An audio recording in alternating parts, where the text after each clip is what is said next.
Live mula sa GMA Network Center. Ito ang 24 Oras. Magandang gabi po, Luzon, Visayas at Mindanao. Patay na at nakasilid pa sa sako ng matagpuan ang 7 taong gulang na batang babae na 3 araw lang nawawala sa Jensan. Kalunos-lunos ang sinapit ng batang hinihinalang ginaasa muna bago pinatay. Ang suspect, senior citizen na kapitbahay na nakitaan daw ng mga ebidensya. Nakatutok si Abby Caballero ng GMA Regional TV 1 Mindanao. Linggo nang idineklarang nawawala ang 7 taong gulang na si Ana, di niya tunay na pangalan. 3 araw makalipas, natagpuan ang bata na patay at nakasiksik sa isang sako sa bakanteng lote sa Purok 9, Barangay Conel, General Santos City. Namin nakita nga sako. Una nga sako, amo ang nakita is basura. Ang ikaduha, ayun siya sako dito sa suok. Amo ang gilili. Nakitaan man ako itong yung short. Pag abot sa mga kuan sa lola, patanaw na ko sa iya ang katong short.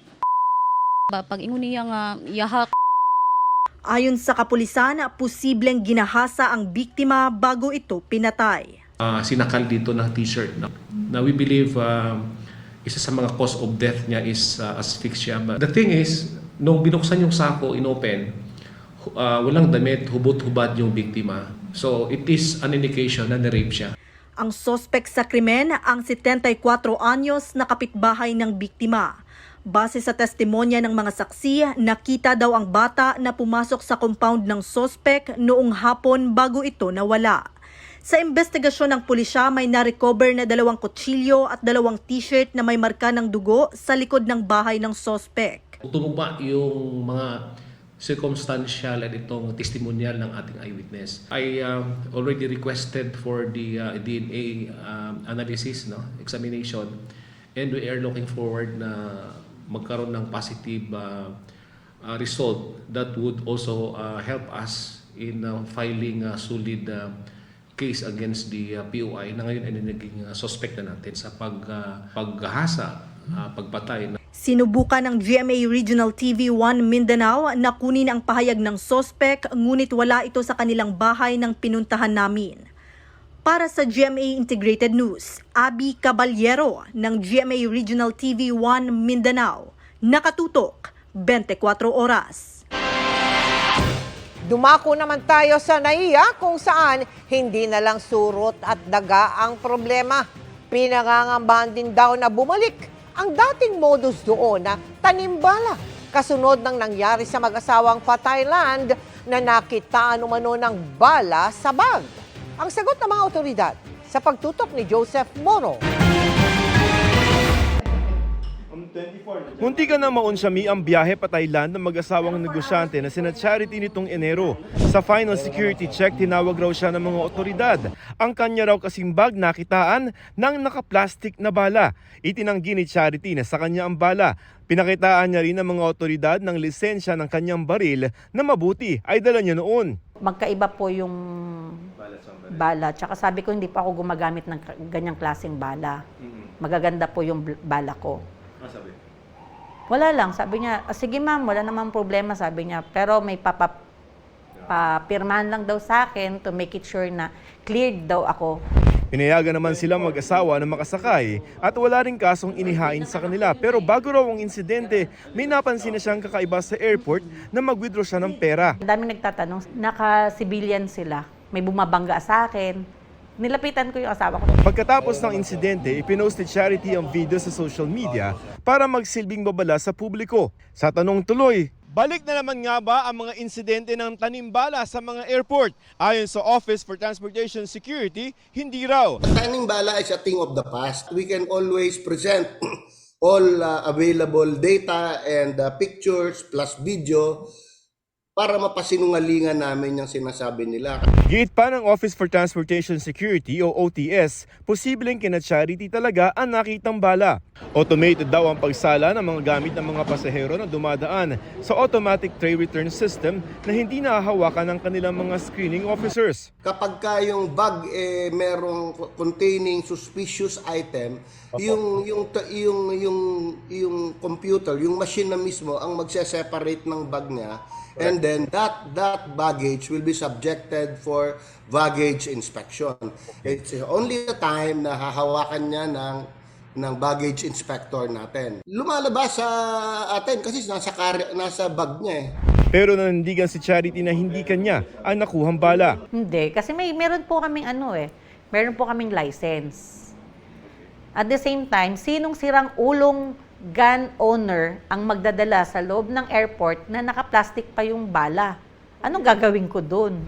Sa kabila niyan, hindi na raw magsasagawa ng investigasyon ng OTS sa insidente at hindi na rin kinasuhan ng mag-asawa. Kasi especially kung 1 or 2 pieces lang kasi marami namang nagdadala niya na sa paniniwala ng iba it is anting-anting. In fact, almost daily nakaka-encounter kami ng ganitong incident. Pero paalaala ng OTS sa mga magbabiyahe lalo na dagsaan sa Semana Santa, huwag na magdala ng mga ipinagbabawal na gamit para iwas kaso at abala. Para sa GMA Integrated News, Joseph Morong, nakatutok 24 oras. Sarado na ang itinayong resort sa gitna ng Chocolate Hills matapos kansilahin ng munisipyo ang business permit to operate nito. Umamin ng resort na nag-operate ito ng walang Environmental Compliance Certificate o ECC. Nakatutok si Maki Pulido. Noong 2018, ayon sa Bohol Provincial LGU, nakuha ng Captain's Peak Resort ang clearance mula sa Protected Area Management Board o PAMB. PAMB ang ahensya sa ilalim ng DENR na namamahala sa mga protected area tulad ng Chocolate Hills na isang UNESCO-declared geopark. Dahil may PAMB clearance, wala raw nagawa ang Sagbayan LGU kundi mag-issue ng building permit. Naitayo ang resort matapos ang ilang buwan at operational na bago mag-COVID pandemic noong 2019. It is presumed to be regular kasi nagsumula yan sa ibaba sa ibaba. So meron namang PAMB resolution na kahit na ito isang protected area, meron naman tinatawag na multiple use zone. August 2023, hininga na raw ng Bohol Provincial LGU ng aksyon ang DENR matapos itong imbestigahan ng kanilang sangguniang panlalawigan. Inirekomenda rin ng probinsya sa DENR na ayusin ng ahensya ang mga policy at guidelines kaugnay sa pagtatayo ng mga istruktura sa multi-use zone sa protected area. Pero wala raw silang narinig mula sa DENR. Since September, wala kaming narinig na update from DENR until na pumutok na naman ulit ito ngayon. Wala pang bagong pahayag ang DENR. Pero kahapon sinabi nitong September 6, 2023, may inisyu silang temporary closure order. At noong January 22, 2024, nag-issue naman sila ng notice of violation dahil nag-operate ang Captain's Peak Resort nang walang ECC. Pero sabi ng provincial at municipal LGU, sa social at mainstream media lang nila nalaman ang balitang ito. Noon pa sana, had we known na may temporary closure order pala, then we could have monitored the compliance. Kung nalaman at binigyan kami ng kopya, official copy ng temporary closure last year, ay hindi na natin pahintulutan ito na mag-operate. Sarado na ang resort dahil kinansela na ng munisipyo ang business permit to operate nang mabalitaang may temporary closure order na. Aminado ang resort, nag-operate sila ng walang ECC.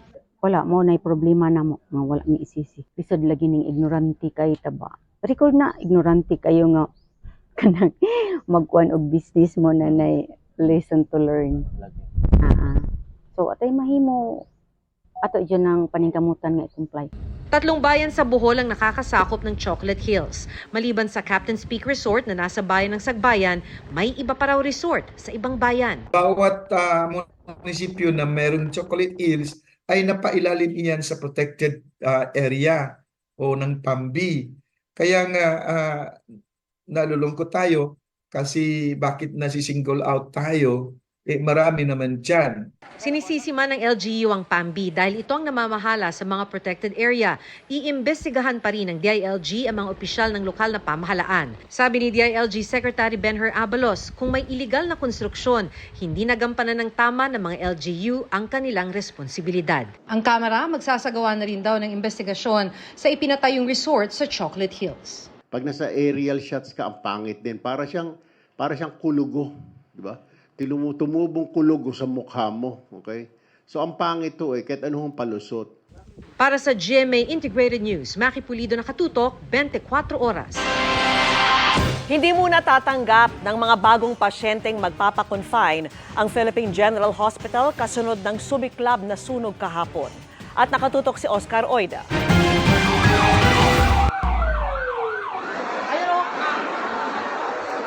Kalbaryong sunog ang nagpalikas sa 173 pasyente ng Philippine General Hospital kahapon. Pero naibalik na rin sila sa kanilang mga kwarto. Mga 8 p.m. po, nagkaroon na po ng clearance at naibalik na po namin yung mga pasyente isa-isa sa mga pinanggalingan nilang mga ward. May mga na-stress ng konti pero by and large po, stable naman po sila. Wala pong namatay, wala pong lumubha ang kalagayan. Na-contain naman daw agad ang sunog na nagsimula sa audiovisual room ng Department of Medicine. Ito pong kwarto na to actually ay due for renovation na. No? Medyo condemned na po yung property. Naging bodega na po siya ng maraming gamit dahil talagang aayusin na po. Malaki rin daw ang naitulong ng ginanap kamakailang fire drill sa kanilang ospital. Pinay-drill itong wards 1, 2. Kaya dahil doon siguro mabilis yung alam kung saan kagad dadalhin. Bagamat balik kwarto na ang mga inilikas, hindi mo natatanggap ang PGH ng bagong admission, maliban kung kritikal ang pasyente. Posibleng sa Lunes pa may balik sa normal ang operasyon ng ospital. Naglilinis pa po, inaayos pa po yung ilang lugar, may mga iba pong lugar, may amoy pa. Kaya po, dahil po doon, malilimit po yung capacity ng PGH. Punong-puno po yung emergency room at hindi po makakapasok yung mga bagong dadalhin doon, except po talaga yung agaw buhay. Kanina, inabutan ko sa labas ng ospital ang 73 anyos sa si Alejandro de Guzman. Ipapa-check up daw sana niya ang iniindang bukol sa kanyang tiyan. Yun nga lang. Kasi cut off na po sila, sir eh. Bukas na lang daw po, bumalik na lang daw po kami, pumila na lang ng maaga. Pangatlong beses na ako nauoperahan dito. Kaya kahit saan lupalo pa ako mapunta, PGH ang bagsak ko.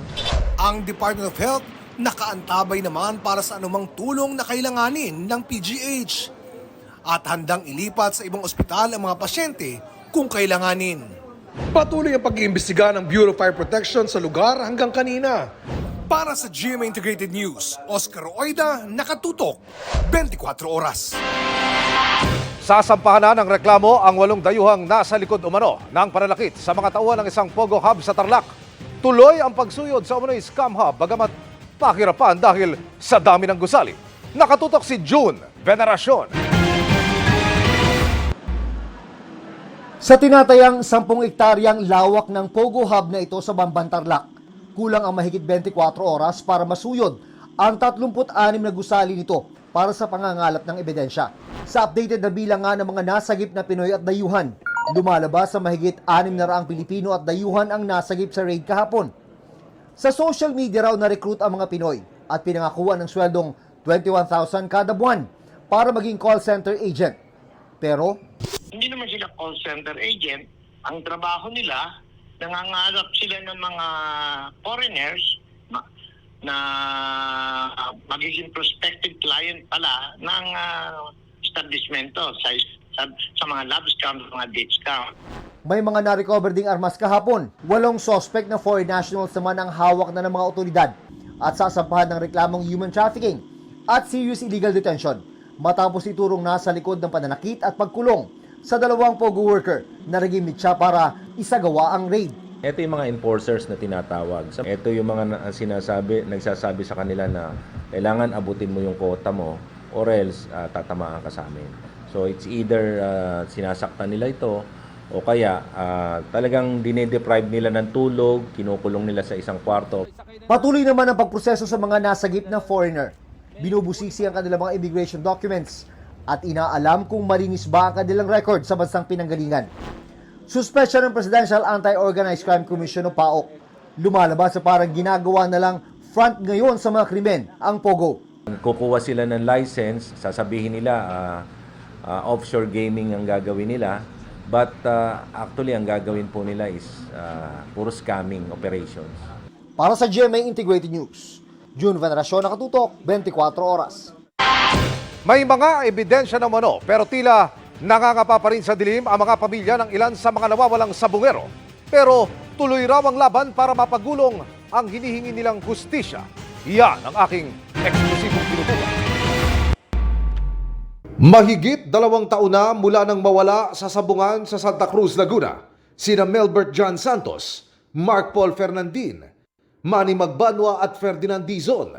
Kasama ang kasong ito sa mga inimbestigahan ng Binoong Special Investigation Task Group sa Bungero ng PNP. Pero hindi natukoy kung ano nangyari sa kanila at walang nasampahan ng kaso sa kanilang pagkawala. Napakadaming kaso, nasosolve lahat, nahanap. Pero bakit po sa amin, ni isa 35 po yung nawawala eh. Bakit po hanggang ngayon wala pa po nakikita ni isa sa kanila? May mga ebidensya naman daw na pwedeng siyasatin pero nagtataka ang kanilang mga kaanak. Bakit tila nananatili silang nangangapa sa dilim? Gaya ng sa kaso ni Melbert na nakunan pa ng CCTV ang isa sa pinaniniwala ang mga suspect na nag-withdraw sa isang bangko gamit ang ATM ng biktima bago siya ni-report na missing. May maganda nga sanang update na noon yung mga may hawak ng kaso. Sabi, sir, kamusta yung sa ATM ng anak ko? Eh sabi, ang sagot lang wala pa rin sir eh. Sa akin, ebidensya na yun eh. Hindi lang talaga maano eh. Hindi lang nila matukoy kung sino talaga yung ano eh. Bakit o kaya? Hindi ko alam kung talagang may something. Pati ang financier ng grupo na siya ring umarkila sa van na sinakyan ng 4 na missing. Dapat daw naimbestigahan din daw sana. Pero hanggang sa umalis na ito sa kanyang inuwian, hindi man lang daw nakuna ng impormasyon. Siya yung nakakaalam kung ano po yung nangyari, kung bakit nawala sila, kung bakit kinuha sila. Siya lang po yung talagang nakakaalam kasi siya yung kausap nung mga panahon na yun bago sila mawala. Sagutin lang niya yung nangyari dito sa mga taong inano niya, yung nagamit niyan, yung mga nawawalang 4 na tao na yun. Wala na daw. Tanggapin ko na daw. Eh, paano ko matatanggap kung wala po talaga akong nakikitang ebidensya na siya wala na talaga? Tuloy daw ang laban. Hindi raw sila titigil ng mga lampag. Malaman lang ang tunay na sinapit ng kanilang mga mahal sa buhay. Magbayad at managot kung sino man ang gumawa nun. Ganun-ganun na lang po ba yun? Buhay po yun eh. Anak ko po yun eh. Napakahirap po sa isang katulad ko na ina. Para sa GMA Integrated News, Emil Sumangil, nakatutok, 24 oras. Pwede na muling daanan ang Mactan-Mandaue Bridge sa Cebu matapos pansamantalang ipasara dahil sa sunog na sumiklab sa ilalim nito. Isinailalim din sa state of calamity ang barangay na naapektuhan. At nakatutok si Nico Sereno ng GMA Regional TV Balitang Bisda. Halos mag-zero visibility dahil sa kapal at itim ng usok na bumalot sa Mactan-Mandaue Bridge nitong Martes. Sa isang kuha, kumakaripas pa ng takbo ang 2 lalaking ito na sinubukang makatawid sa tulay. Galing ang usok mula sa nasusunog na bahay na nasa ilalim ng tulay. Dahil gawa sa light materials, mabilis na kumalat ang apoy sa sitio under the bridge at sitio Bantayan sa Hari sa barangay Look sa Mandaue City. Sa inisyal na listahan ng barangay, may 386 na bahay ang natupo. Katumbas yan ng 516 na pamilya o 1,745 na mga individual na nawalan ng tahanan. Ang mga apektado ng sunog dinala muna sa evacuation center sa barangay gym at elementary school. Kahapon nagsagawa ng special session ang barangay at nagdeklara na ng state of calamity habang patuloy na gumugulong ang investigasyon sa pinagmulan ng sunog. Dahil nasa ilalim lang ng tulay ang sunog, sinusuri kung napinsala ito ng sunog. We'll report it to this regional office for, again, namagod sila yung mga tools ba to further assess the building. Ang sato sa rebars inside, katong napay mo yung mga JICA tools nga gi-donate for checking para sa bridge. Para sa GMA Integrated News, Nico Sereno ng GMA Regional TV Balitang Bisdak, nakatutok 24 oras. Bagong milestone para kay Sparkle Hunk Hill Cuerva ang nakamit ng gold medal sa kanyang first ever jiu-jitsu competition. Pero bukod sa award na yan, may iba pa raw siyang itinuturing na biggest win. Yan ang chika ni Katatibayan.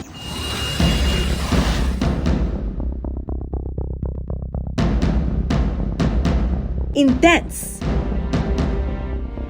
at challenging.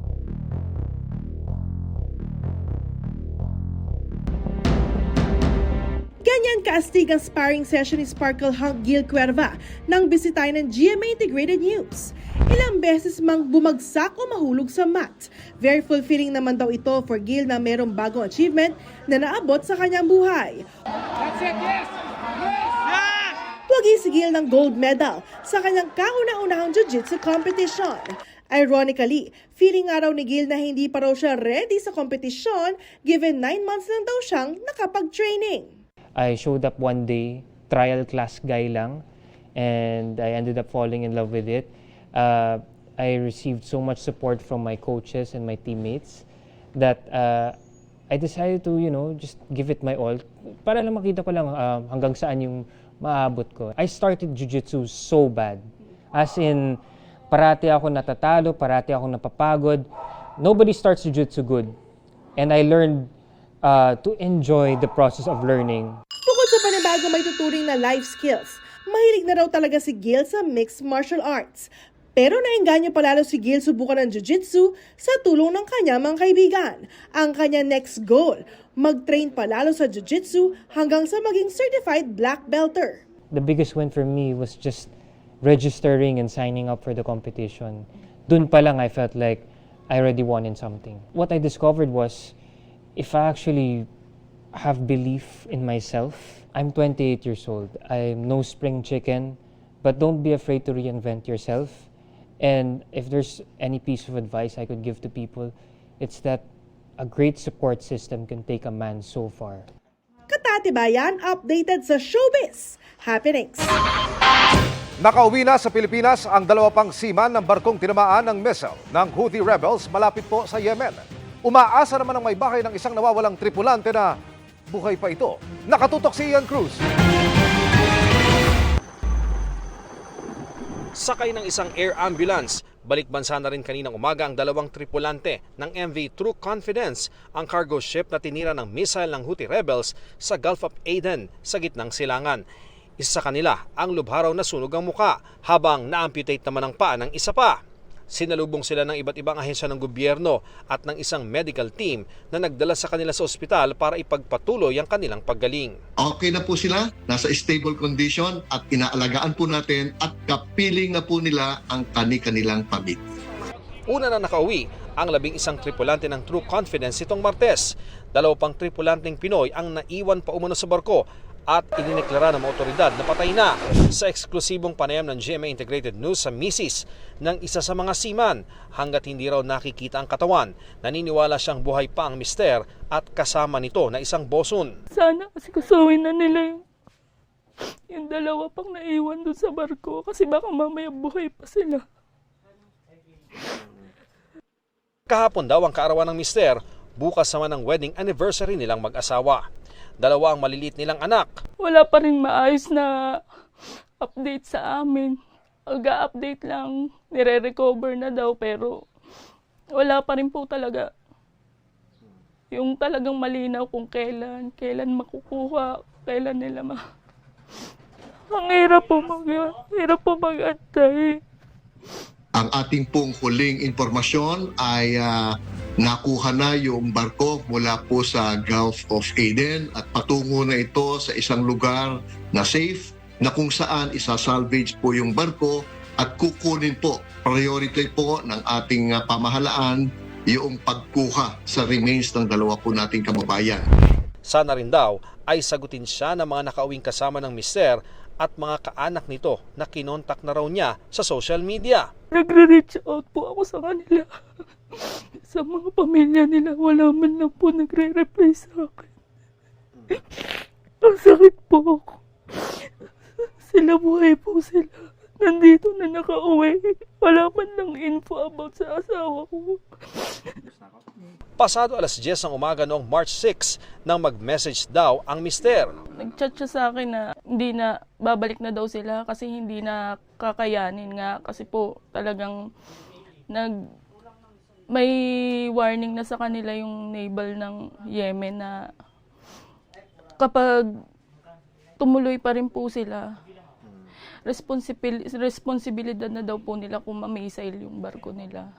Pero bandang tanghali ay nagsabi pa raw ang mister na itutuloy ang paglalayag sa kabila ng banta. Alas 4 ng hapon huling nakapag-message ang mister pero naghahabilin na raw ito. Sana maimbestigahan din po ng maayos. Kasi nag-warning naman sa kanila eh. Hindi ko alam ba't babalik pa rin sila.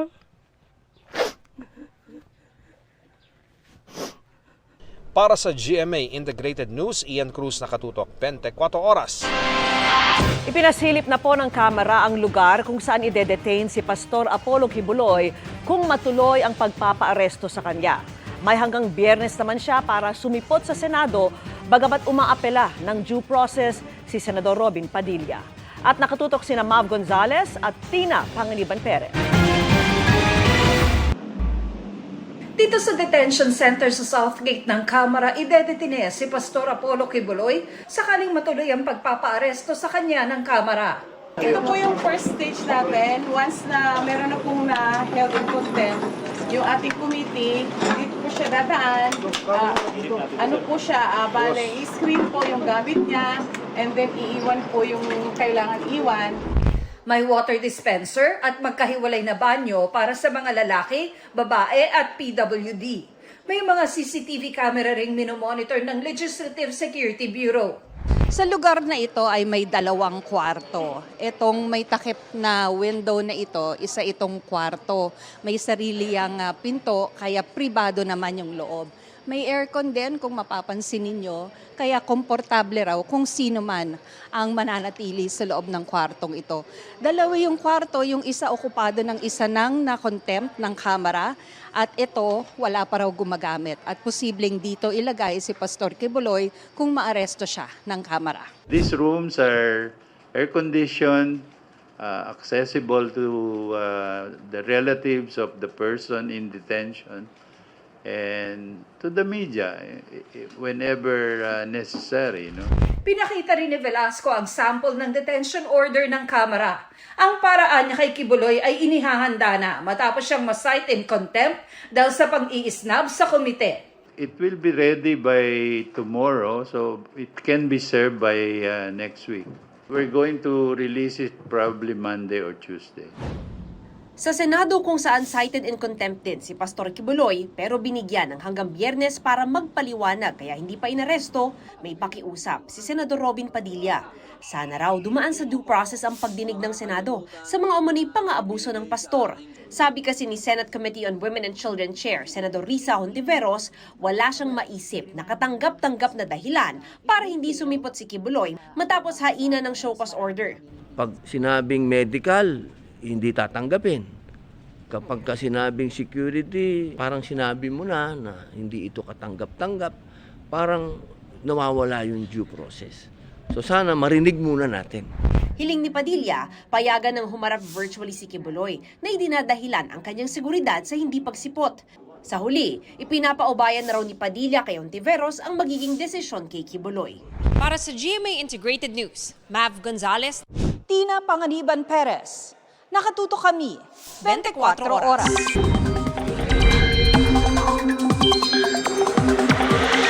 Mga kapuso, wala pang tag-init pero ilang araw ng ramdam ang malinsangang panahon sa malaking bahagi ng bansa. Sa Cotabato City, 3 magkakasunod na araw ng naitatala ang pinakamataas na heat index o damang init na pumapalo sa 42 degrees Celsius. Sabi ng Pag-asa, normal na ganito kainit sa lugar dahil bukod sa easterlies, may epekto rin dyan ang lokasyon o topografiya. Bukas, isa rin ang Cotabato sa mga inaasahang makararanas ng mainit na panahon. Pero kahit mainit, may tsansa pa rin ng ulan. Sa datos ng Metro Weather, posibleng ulanin ng Aurora, Quezon, Isabela, Camarines Provinces, Zambales at Oriental Mindoro. Sa Visayas, umaga pa lamang may ulan na. Sa Negros Provinces, Cebu, Bohol, Samar at Leyte Provinces. Pagsapit ng hapon, may pag-ulan na rin sa ilang bahagi ng Panay Island. Kumpara naman itong mga nakalipas na araw, bagyang mababawasan ng ulan sa Mindanao. Mga panandalian at kalat-kalat na ulan lang yan sa ilang lugar sa Zamboanga Peninsula, Northern Mindanao at Caraga. Dito sa Metro Manila, bandang tanghali o hapon may tsansa ng ulan. Kasama sa posibleng makararanas dyan ang Camanaba at Quezon City. Bagyang bumaba ang shear line at umaabot ngayon sa Southern Luzon. Patuloy rin ang pag-iral ng amihan at easterly sa natitirang bahagi ng bansa. Pinangangambahan ng isang grupo na maapektuhan ang pagbili ng NFA ng mga palay sa mga magsasaka dahil sa dami ng mga nasuspindi nitong opisyal. Naggaya naman ng apela sa ombudsman ang mga sinuspindi. Nakatutok si Bernadette Reyes. Sabay-sabay na nagtungo sa Office of the Ombudsman ang ilang empleyado ng National Food Authority na naka-preventive suspension, kaugnay na umano'y maanumalyang pagbenta ng NFA buffer stock ng bigas. Kasama ang kanilang abogado, naghain sila ng motion for reconsideration para i-lift ang preventive suspension order na inisyu ng Ombudsman. 108 na empleyado, kabilang ang mga bodigero, branch manager at regional manager ang naghain ng motion. Hiling nila maibaliktad ang utos ng Ombudsman, maalis ang kanilang pangalan sa listahan at makabalik sa kanilang tanggapan. Ginagawa lang po nila ministerial duty. They are not exercising discretion in releasing these stocks. Upon order from the higher management, they only release these stocks po. Dahil suspended po sila without pay, they are very uncertain about their future. They do not have any source of livelihood as of the moment. Masakit sa amin. We're just doing our job naman. Then, alam namin wala kami ginagawang masama. Then, parang nadideprive din kami sa due process. Batid raw ng Department of Agriculture na mahirap ang pinagdaraanan ng mga maaaring nadawit lang ang pangalan. Kaya naman pinabibilis na ng kalihimang internal audit, pati na ang investigasyon ng Independent Review Panel. Gusto rin ni Secretary talaga very soon na yung talaga may pananagutan, yung talaga ang magpursige sa investigation, yung mga hindi naman kasali, kung talagang hindi naman sila directly involved o kung ano man, so dapat ay hindi na sila maasama doon sa suspension. But it all depends sa ongoing review.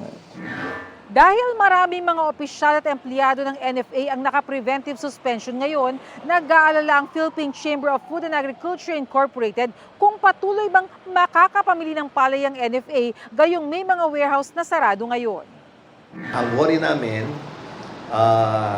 talagang pag binarat kasi, bababa ng below 20 yan, walang tatakbuhan yung farmer. Kapag kasi may NFA, hindi makaporma yung trader. May pupuntahan may pupuntahang iba, yung gobyerno, mamimili siya Kahit na konti lang ang kaya niyang bilhin, at least namimili pa rin siya, there's that portion. So, ang traders, nagkaano sila na wag masyadong ibaba. Sinusubukan ng GMA Integrated News na makuha ang panig ng Ombudsman ukol dito. Para sa GMA Integrated News, Bernadette Reyes, nakatutok 24 oras. Double excitement ang nararamdaman ni Marian Rivera sa kanyang pagbabalik sa primetime. Tila hindi lang kasi pang TV ang plano para sa series niyang My Guardian Alien. Makichika kay Katati Bayan. Glowing like a goddess, kapuso primetime queen Marian Rivera nang humarap sa isang media conference at contract signing. Bukod sa ilang tried and tested beauty regimen, ang secret ni Marian, maging beautiful inside and out. Lahat nga pwede, wag lang susobra. Ang mahalaga sa lahat ay yung health talaga. Yan talaga ang masasabi natin na isa sa pinakadapat inaalagaan talaga natin. Sa kanyang pagbabalik primetime para sa series na My Guardian Alien, very vocal and proud si Marian sa proyektong tiyak na tatatak sa puso ng mga bata. Kamakailan nga siya pa ang nanguna sa book reading sa 2 elementary school sa Quezon City. Kaya bukod sa telebisyon, binabalak na rin nilang gawing libro ang kwento ng My Guardian Alien. Doon sa libro na yon, parang kapupulutan talaga ng aral na hindi dapat tayo humusga ng kapwa natin kung meron kakaibang kaanyuan tayong nakikita sa kanila. Instead, bakit hindi natin parang hintahin na ipakilala nila yung sarili nila? Malay mo, akala mo, kakajudge mo, yung pala yung mas magiging best friend mo. So matuto tayong wag maghusga ng kapwa natin at bigyan natin ng chance sa mga taong medyo may kakaibang kaanyuan na hindi dapat natin pinagtatawanan at binibigyan natin ng puwang sa mga puso natin na mas mahalin natin sila. Ikinuwento rin ni Marian kung sino-sino ang mga certified makulit sa set ng My Guardian Alien. Si Rafael at saka si Kiray at saka si Christian, actually kaming 4 yung mas madalas magkakasama. Even Max Collins nagiging makulit na rin dahil sa amin. Nahahawa na siya. Ano naman kaya favorite pastime ng cast at production? Ang kukulit nun, mahilig kami kumain at magsayaw. Kung makikipagpalit ng buhay si Yan kahit isang araw, sinong co-star naman kaya? Si Kuya Gabi siguro. Kasi kapag nagkukwentuhan kami is, nakikita ko kung gaano din siya kalalim na tao, kung gaano yung pagmamahal din niya sa pamilya niya. Speaking of family, posible kayang mag-cameo ang mga anak ni Maria na sina Zia at Sixto sa My Guardian Alien? Nirerespeto din namin ang privacy ng mga bata, but not to the point na tinatago namin. Kasi syempre, kung ano man meron kaming ipinapakita in social media is katiting lang yun na totoong nangyayari sa totoong buhay namin at hindi namin pagkakait yan sa mga taong sumusuporta at nagmamahal sa amin. Bago mapanood sa Abril, may nakasanang vacation plans ang Dongyan para sa kanilang mga chikiting. Nung December, hindi kami nakapasyal ng mga bata dahil sa movie namin at naging busy kami sa pagpopromote at pag-iikot sa sinihan. So sabi namin, bawi kami sa mga kids this time. Katatibayan updated sa showbiz. Happenings. Walang bibitaw kasunod ng usap-usapang episode ng Black Rider kagabi na binansagang Barangay Palanga Massacre. Dahil ilang saglit na lang, mapapanood na rin kung bakit di agad nakabitaw sa isang eksena ang veteran actress na si Rio Locsin. Makichika kay Katatibayan. Ang tahimik at masayang Barangay Palanga. Binalot ng lagim at bangungot. Walang matitirang buhay! Naintindihan nyo! Nang ipinamalas sa sindikatong Golden Scorpion ang tunay na bagsik ng laso ng mga alakdan.